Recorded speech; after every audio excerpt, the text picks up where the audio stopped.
अच्छा बेटा, सो आज हम क्लास में अ, अपना नेक्स्ट पार्ट पढ़ेंगे।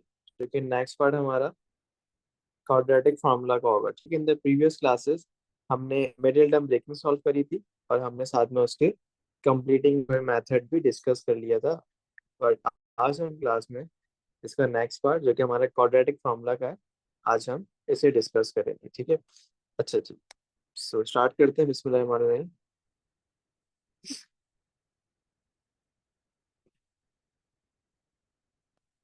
So now we have the quadratic formula.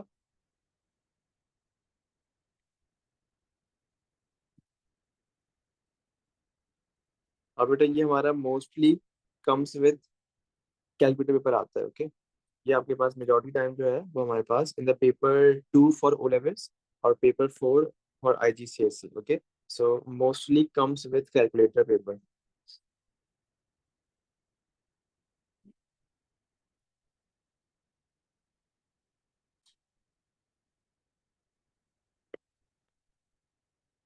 Mostly comes with calculator paper.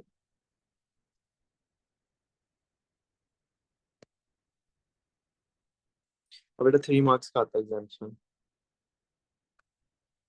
That is quadratic formula. Okay, अच्छा जी, अब सबसे पहले जो है हमें पता होना चाहिए व्हाट इज क्वाड्रेटिक फार्मूला। बेटा क्वाड्रेटिक फार्मूला होता है x is equals to minus B plus minus under root B square minus 4ac divide by 2a। ठीक है, इसे हम कहते हैं quadratic formula. Okay, I am repeating again, x is equals to minus B plus minus under root B square minus 4ac divided by 2a, इसे हम कहते हैं क्वाड्रेटिक फार्मूला। ठीक है, अब एग्जाम्स के अंदर जो हमें क्वेश्चन दिया जाएगा इसका वो इस तरह दिया जाएगा कि क्वेश्चन लिखा हुआ आया, solve x square plus 5x plus 3 is equals to 0। फिर आगे लिखा हुआ keyword give your solutions correct to 2 decimal place। Okay, give your solutions correct to 2 decimal place। ठीक है, अब क्योंकि हमारे पास लास्ट में कीवर्ड लगा हुआ आ गया है करेक्ट टू 2 decimal place या 1 decimal place या 1 significant figures, तो बेटा इस कीवर्ड ने ये रिप्रेजेंट कर दिया कि यहाँ आपको यूज करना है क्वाड्रेटिक फॉर्मूला। बिकॉज ये हमारे पास लिखी हुई है this is the quadratic equation और लास्ट में जो कीवर्ड लगे हुए हैं वो है give your solutions correct to 2 decimal places। ठीक है, अच्छा जी, अब सॉल्व किस तरह करेंगे। सबसे पहले आपने अपनी इक्वेशन को कंपेयर करना है एक्चुअल स्टैंडर्ड फॉर्म से। ठीक है, जो कि आपको पता है कि फॉर द क्वाड्रेटिक इक्वेशन इसकी स्टैंडर्ड फॉर्म क्या होती है, वो होती है A X square plus B X plus C is equal to 0। ठीक है, बेटा इस वाले ए के ऊपर क्योंकि कोई वैल्यू नहीं लगी हुई तो यहाँ आप अपने हाथ से 1 लगा दें। ठीक है, then check the value of B. बेटा इस वाले बी के ऊपर बिल्कुल +5 लगा हुआ है और फिर हमारे पास इस वाले प्लस सी के ऊपर वैल्यू +3 आ रही। ठीक है, तो मेरे पास जो ए की वैल्यू है वो आ गई 1, बी की वैल्यू आ गई +5, सी की वैल्यू आ गई +3। ठीक है, now we use the quadratic formula. The quadratic formula if x is equals to minus B plus minus under root B square -4ac divided by 2a। Okay, now for the negative, as it is raha, this negative is as it is. What's the value of b? The value of b is 5, inside the bracket आ जाएगी, then we write plus minus। ठीक है, and then we will write b squared -4, एक column a के लिए एक bracket c के लिए। Okay, then we have 2 और ब्रैकेट फॉर a। ठीक है, अब b की वैल्यू क्या है, b की वैल्यू है 5, a की वैल्यू 1 है, c की वैल्यू 3 है और a की वैल्यू 1 है। ठीक है बेटा, अब इसको हम पूरा सॉल्व करेंगे। तो x is equals to -5 is as it is plus minus as it is और सिंप्लीफाई करेंगे रूट को। 5 का स्क्वायर 25 होता है, -4 टाइम्स ऑफ 3 12 होता है और डिवाइड में आ जाएगा 2 मल्टीप्लाई बाय 1 2 ही होता है। सही है, उसके बाद और सिंप्लीफाई करेंगे, this -5 as it is, then we have plus minus, उसके बाद 25 -12, सो हमारे पास यहाँ पर 25 -12, so we have 13 is left. Okay, और देन फिर हम इसको डिवाइड बाय 2 कर देंगे। ठीक है, अब बेटा ये प्लस माइनस लगा हुआ है एक बार इसको हम प्लस के साथ ओपन कर देंगे, this will become x is equal to -5 plus √13 divide by 2। ठीक है, और एक बार इसको ओपन कर देंगे माइनस के साथ, सो -5 बीच में आ जाएगा नेगेटिव, देन 13 डिवाइड बाय 2। अब बेटा आपने अपना यूज करना है साइंटिफिक कैलकुलेटर, और इन द साइंटिफिक कैलकुलेटर पहले हम इसको पूरा एज इट इज टाइप करेंगे और निकालेंगे ऐसे इसकी value. So if you have the -5 plus √13 and divide by 2, you will get the value -0.69। Okay, -0.69।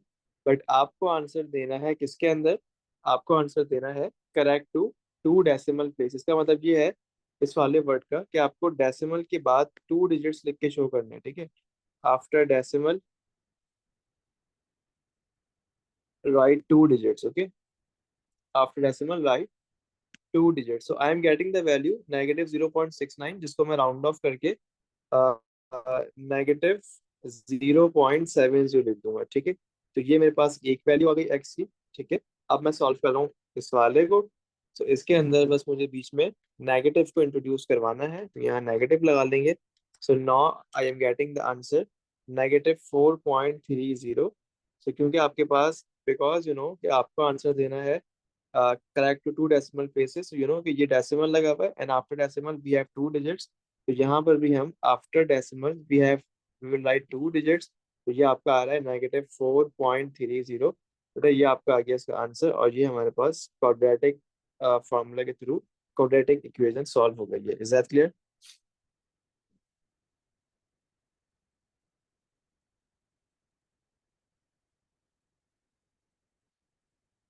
बेटा यहाँ तक कुछ पूछना है बच्चों? No, sir. Okay, No, sir.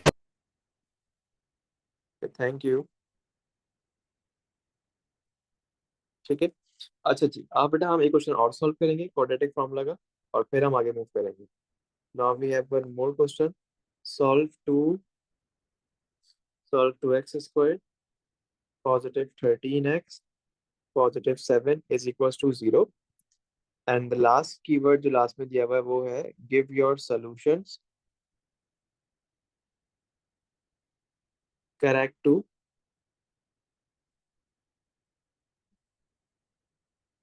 2 decimal place। ठीक है, as you guys can see that कि हमारे पास ये लिखी हुई है quadratic equation। सही है, और लास्ट में कीवर्ड लगा हुआ है give your solutions correct to 2 decimal places, means कि आपको यहाँ पर यूज करना है quadratic formula। इक्वेशन दी हुई है 2x² positive 13x positive 7 is equals to 0। ठीक है, और बेटा इसको अब हम पहले कंपेयर करेंगे स्टैंडर्ड फॉर्म से। स्टैंडर्ड फॉर्म क्या होती है, ax² plus bx plus c is equals to 0। अब चेक करेंगे कि a के ऊपर क्या वैल्यू आ रही है, a के ऊपर 2 आ रही है। सही है, b के ऊपर वैल्यू +13 आ रही है, और c के ऊपर वैल्यू +7 आ रही है। ठीक है, तो बेटा a की वैल्यू आ गई 2, b की वैल्यू आ गई 13, सी की वैल्यू आ गई 7। सही है, इसके बाद हम यूज करेंगे अपना क्वाड्रेटिक फॉर्मूला। वो क्या होता है, X equals to -b plus minus √b² -4ac divided by 2a। ठीक है, so X is equals to minus B की वैल्यू क्या है, 13 है। ठीक है, so on the place of B यहाँ लिख दो 13 plus minus as it is. Now we have the b², so एक ब्रैकेट डालेंगे b² के लिए, -4 एज इट इज, एक ब्रैकेट ए के लिए, एक ब्रैकेट सी के लिए, और डिवाइड में आ जाएगा हमारे पास 2 ब्रैकेट ए। सही है, ए की वैल्यू में बी की वैल्यू मेरे पास 13 है, ए की वैल्यू है 2, सी की वैल्यू है 7, और नीचे आ गया 2। सही, सिंप्लीफाई करेंगे x is equal to -13 plus minus √13 का स्क्वायर। 13 का स्क्वायर 169 होता है। मैं आप लोग को रिकमेंड करूंगा कि आप लोग जो है, सजेस्ट करूंगा कि आप लोग 1 से लेकर 20 तक जो नंबर्स होते हैं ना, उनके परफेक्ट स्क्वायर्स और क्यूब नंबर्स को फिंगर टिप पे याद रखें। ठीक है, याद कर लें उसको। सो 13 का स्क्वायर 169 होता है, नेगेटिव 4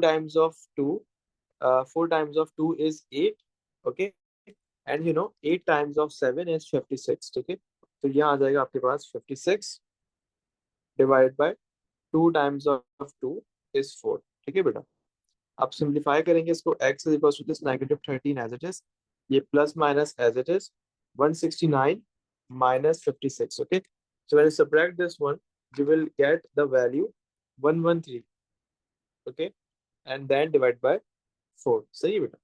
ये काम करने के बाद अब इसको एक बार हम ओपन कर लेंगे प्लस के साथ और फिर ओपन करेंगे माइनस के साथ। This will become x is equals to -13 plus 113 under root 4 divide by 4, sorry. Then we have x is equals to -13 negative under root 113 and divide by 4. ठीक है बेटा, in your scientific calculator, first of all type this one exactly and then you will find the value of this one. So I am getting the value -13 plus 113 divided by 4. Okay, so I am getting the value negative 0.59 because you have to write two decimals after the after two decimal placing. So I will write getting the answer 0.59, the first value of x, and for the second value of x, I am getting the value. This is negative 5.907. But you have to give the answer correct to two decimal places. So I'm getting the value after rounding off. After the rounding off, I'm getting the value 5.91. This is the answer of the quadratic equation, that is negative 0.59 and negative 5.91. Is that clear, beta?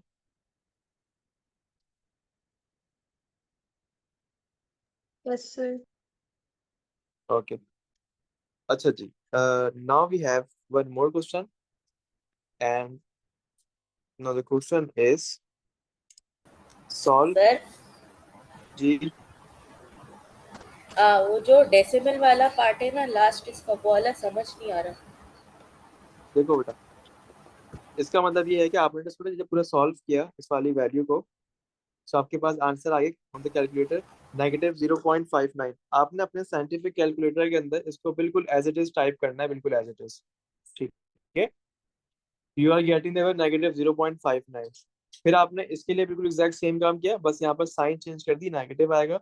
तो अब जो आपके पास answer आएगा calculator की screen के ऊपर, वो आएगा -5.907। बट क्योंकि आपके पास लास्ट में 7 लगा हुआ है, और यू नो कि 7 जो है वो 5 से बड़ा होता है, तो बेटा इसको हम राउंड ऑफ कर देंगे। तो मतलब कि जब 7 यहाँ से रिमूव होगा, तो ये अपने पहले वाले को +1 देके जाएगा। ठीक है, सो अब ये बन जाएगा 5.91। ये आ जाएगा इसका answer correct to two decimal place, because now decimal के बाद आपके पास दो डिजिट्स लिखे हुए हैं, इसमें पहला 9 है और दूसरा 1 है। Is that clear? जी सर। ठीक है, now we have one more question के solve 3x² -11x -13 is equal to 0। और यहाँ पर आपको अब आंसर देना है, give your solutions correct to 3 significant figures।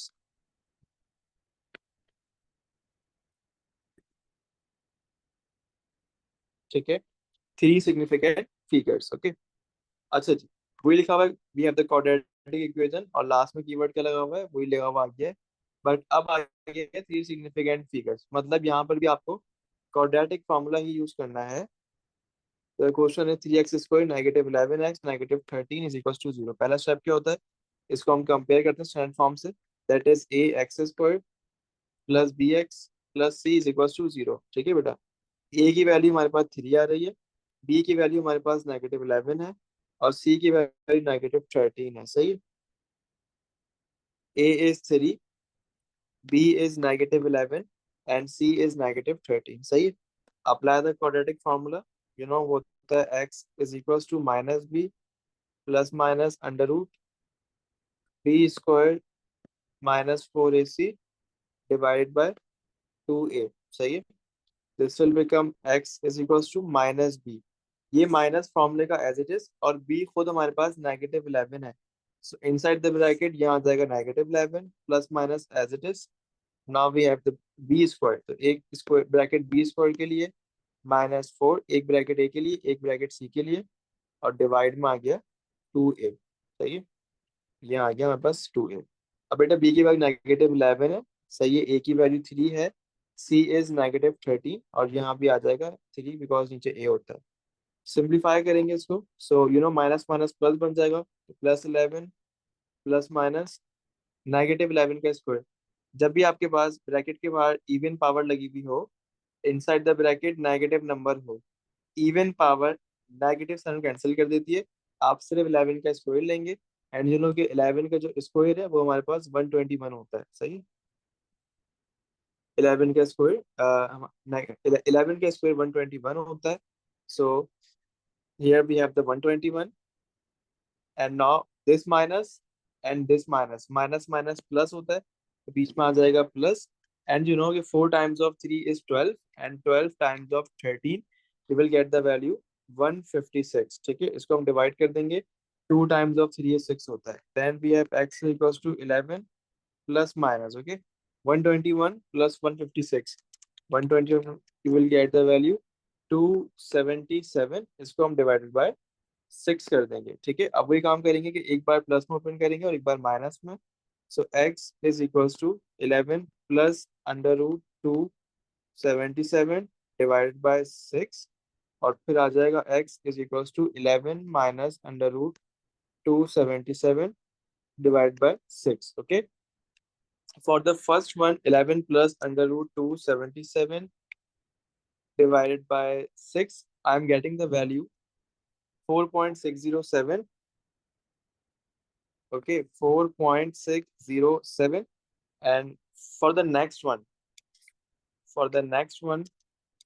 I am getting the value negative 0.9405. Now listen carefully. बेटा आपको आंसर देना है करेक्ट टू 3 सिग्निफिकेंट फिगर्स। ठीक है, इसका मतलब ये है कि सबसे पहले आपने स्टार्टिंग में अपने 3 सिग्निफिकेंट नंबर्स को अंडरलाइन कर देना है। ठीक है, first of all you will underline the 3 significant numbers. जैसे कि मेरे पास यहाँ पर ये 4 भी एक सिग्निफिकेंट नंबर है, 6 भी सिग्निफिकेंट है, और 0 भी सिग्निफिकेंट है। So I am getting so I am just line this 3 numbers. ठीक है, 3 को हमने अंडरलाइन कर लिया। उसके बाद देखो कि अंडरलाइन करने के बाद जो नेक्स्ट नंबर है वो 7 है। ठीक है, उसके ऊपर सर्कल बना दो। ठीक है, इसके ऊपर सर्कल बना दो। अभी देखो कि सर्कल नंबर अगर 5 या 5 से बड़ा है, ठीक है, सर्कल नंबर अगर 5 या 5 से बड़ा है, तो वो पिछले वाले को +1 देकर जाएगा, और खुद भी 0 हो जाएगा, और आगे सबको भी 0 कर देगा। ठीक है, दोबारा बता रहा हूँ। For 3 significant, first of all आपने अपने स्टार्टिंग के 3 नंबर्स को जो कि सिग्निफिकेंट हो उनको अंडरलाइन कर लिया। उसके बाद आपने नेक्स्ट नंबर सर्कल कर दिया। अभी देखना है कि सर्कल नंबर अगर 5 या 5 से बड़ा है, तो वो पिछले को +1 देकर जाएगा। ठीक है, बिकॉज यहाँ पर 7 लगा हुआ है, तो 7 यू नो कि ये 5 से बड़ा होता है, तो ये देगा अपने पिछले वाले को +1। So now this will become 4.6। पहले 0 था ना, 0 + 1 तो 1 बन जाएगा, तो अब ये आपका आ जाएगा 1, और ये खुद जो है ये आगे 7 ये 0 हो जाएगा, बाकी आगे सबको भी 0 कर जाएगा। तो you will get the value 4.61। ये आपके पास पहला आंसर आ गया इसका। और दूसरे में सेम काम करेंगे। अच्छा, स्टार्टिंग में डेसिमल से पहले जो 0 लगा हुआ होता है ये सिग्निफिकेंट नहीं होता। ठीक है, ये आप लोगों का चैप्टर है सिग्निफिकेंट फिगर्स का, इंशाल्लाह वो हम पढ़ाएंगे आप लोगों को, तो वहां सिखाया जाएगा कि स्टार्टिंग में बिफोर डेसिमल जो 0 लगा हुआ होता है वो सिग्निफिकेंट नहीं होता। ठीक है, दिस मीन्स कि अब हम अंडरलाइन करेंगे डेसिमल के बाद वाले 3 डिजिट्स को, जो कि यहाँ पर 940 लगा हुआ है। ठीक है, वही काम करेंगे यहाँ पर भी कि अंडरलाइन करने के बाद जो नेक्स्ट नंबर उसको हम सर्कल कर लेंगे। तो क्योंकि आपके पास यहाँ पर 5 लगा हुआ है, तो मैंने बताया था अगर सर्कल नंबर 5 या 5 से बड़ा हो, तो वो पिछले वाले को +1 देके जाता है और खुद 0 हो जाता है। So now you will get the value -0.941। बेटा ये आपका आ गया इसका दूसरा आंसर, और ये हमारी हो गई solutions of quadratic equations. Is that clear? Sir, जी, अगर जैसे ये 5 से अगर कम होता, जैसे 3 होता है या 4, तो फिर क्या करते हम? अगर आपके पास ये 5 से छोटा नंबर होता है तो ये पिछले को +0 देके जाता है। Let's suppose if you have 4.604, ठीक है। So now you underline these three words and circle this one because you know the circle number is less than 5, तो ये पिछले को देगा +0 और खुद जाएगा 0। सो now you will get the answer 4.6 and you know 0 + 0 0 ही होता है। You will get the value 4.60, ये आपका आता आंसर। सही है ठीक है, तो बेटा ये हमारे पास है जी। Quadratic formula. सही है। अब मुझे आप लोग बस 10 मिनट्स दो, मैं नमाज पढ़ूंगा पहले, तो आप नमाज पढ़ लो, तो उसका हम कंटिन्यू करेंगे, ठीक है। So now we have the 10 minutes break, नमाज, ओके। सो ये हमने अभी क्वाड्रेटिक फार्मूला हम सॉल्व कर रहे थे और हमने इसके बेटा 3 question did this. Now we have one more question of the quadratic formula. The question is कि solve 5x squared is equals to 6x plus 3. Give your solutions correct to three significant figures, okay? Give your solutions correct to three significant figures, okay beta? So because you know कि हमारे पास we have the quadratic equation that is 5x squared is equals to 6x plus 3. अब बेटा इस वाली form को देख confuse मत होना, ये उसने बस फॉर्म जो है ना वो मिसअरेंज करके लिखी हुई है, लेकिन ये है quadratic equation he because you no उसकी आइडेंटिफिकेशन क्या होती है, maximum power of x squared लगी हुई होती है, जैसे यहाँ पर लगी हुई है और यहाँ पर 1 लगी हुई, but we always say the maximum power that is 2, so that's why ये हमारे पास है क्वाड्रेटिक इक्वेशन, ओके। तो फर्स्ट ऑफ ऑल आपने इस फॉर्म को इसकी ओरिजिनल फॉर्म में लिख लेना है, that is 6x plus 3 equals to सब लगा हुआ है ना, तो you know here we have this plus 6x, यहाँ की बन जाएगा negative 6x, so we have the 5x squared negative 6x, and here we have the plus 3 बेटा equals to के यहाँ की बन जाएगा negative 3। अब क्योंकि आपके पास अब equals to के यहाँ पर कुछ भी नहीं बचा है तो यहाँ पर आ जाएगा 0, ठीक है। तो ये आपकी बन गई अब इसकी एक्चुअल फॉर्म, इसको हम कंपेयर कर लेंगे अपनी स्टैंडर्ड फॉर्म से, you know that is ax squared plus bx plus c, so we'll write ax squared plus bx plus c is equals to 0, okay. The value of a is 5, the value of b is -6, and the value of c is -3, okay. So we have the two values, the value of a is 5, the value of b is -6, and the value of c is -3, okay. Now just put the quadratic formula, that is x is equals to -b plus minus under root b squared minus 4ac divided by 2a, okay. Now just plug the value, so the you know this negative is for the b and b is itself negative, that is -6, so we will write inside the bracket -6 plus minus under root b squared minus 4, one bracket for a, other bracket for c, and you know divided by 2a, okay. So the value of b is -6, the value of a is 5, the value of c is -3, and the value of a is 5. Now we simplify this one. So x is equals to minus minus, this will become plus, this plus minus as it is, and you know -6 squared, because you have the even power and with the negative to the bracket, so we just take the square. So this is 30 positive 36, and this minus and this minus, minus minus is plus, 4 times of 5 is 20, 20 times of 3 is 60, okay. Then we have 5 times of 2 is 10, okay. Then we will simplify, so we have the 30 plus this will be 36 plus 60, this will become 96, so 6 as it is, this plus minus under root 96 divided by 10, and then we simplify one time with a plus and then negative, so x plus under root 96 divided by 10, and x is equals to 6 minus under root 96 divided by 10, okay. So for the first one, 6 plus under root 96 divided by 10, I am getting the value 1.5797, 1.5797, and for the other one, 6 minus under root 96 divided by 10. I'm getting the value negative 0.3797. But you have to give the answer correct to three significant figures. So for three significant figures, I'm underlining the three starting significant numbers, okay, and circle the next number. As you can see that the circle number is 9, that is greater than 5.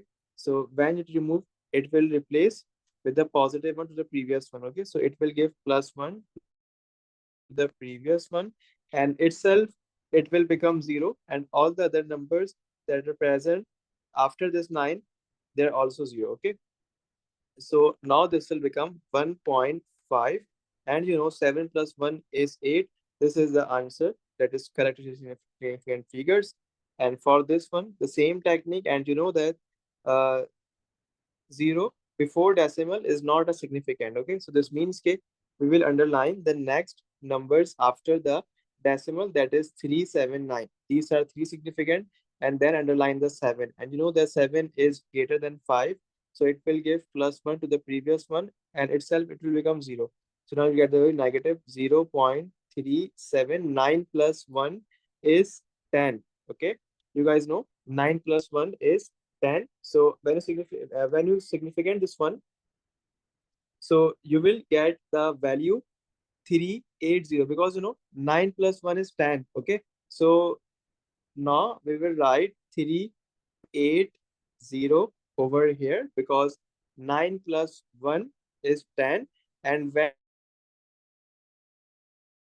10 over here, so it will now next number, that is 7. So on the place of 7 you will write 8, and now you have the negative 0.380. This is the next value of quadratic solution. Is that clear? Yes, sir. चलिए बेटा, सो ये हमारे पास quadratic formula जो कि हम class में discuss कर रहे हैं, और बेटा यहाँ आपके पास क्वाड्रेटिक फार्मूला पूरा एंड, और जो आपका टॉप फैक्टराइजेशन का, वो हमने यहाँ पूरा एंड कर लिया। ये भी डिस्कस कर ली थी in the previous classes. Then we have computing square method. We have also done the previous class, and now in this class we have already done with quadratic formula. तो ये हमारे पास यहाँ पर फैक्टराइजेशन पूरी complete हो गई है along with all three methods. Is that clear बच्चों?